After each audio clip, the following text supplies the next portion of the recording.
खूप प्रेशियस आहे. तुमचं दुःखही प्रेशियस आहे, तुमचा आनंदही प्रेशियस आहे. त्यामुळे त्याची जबाबदारी दुसऱ्या कोणाच्या हातात किंवा दुसऱ्या कोणाच्या आयुष्यात नका देऊन टाकू. याला आपण जबाबदार असतो आणि त्यामुळे प्लीज प्लीज प्लीज कुणीतरी येईल आणि तुम्हाला खुश करेल हा विचार न करता तुम्ही आनंदी राहा.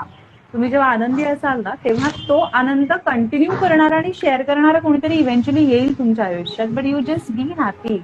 जिथे आहात तिथे छान आहात. आणि आत्ताच्या करोनाच्या काळाने तर आपल्या सगळ्यांना हे दाखवून दिलं की आयुष्य किती जास्त अनप्रेडिक्टेबल आहे. आपण आज बोलतोय, आपल्याला उद्याची कुठलीच शाश्वती नाहीये. करेक्ट. त्यामुळे जे काही आयुष्य सगळ्यांना माझी प्रार्थना आहे की उदंड आयुष्य लाभू दे, तुमच्या घरी सगळ्यांना आरोग्य लाभू दे, सगळ्यांचे आयुष्य छान असू दे.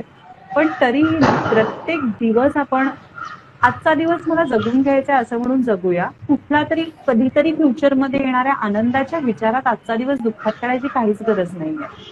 आपण जे करतो तेच आपण अट्रॅक्ट करतो. त्यामुळे आपण सगळे आनंदात राहूया. अँड ट्रस्ट मी, आनंदात राहिलो तर आयुष्यात येणारी माणसंही तेवढाच आनंद शेअर करणारी असतील. आणि कुठल्याही टॉक्सिक रिलेशनशिप्समध्ये आणि कुठल्याही त्रासात अडकू नका.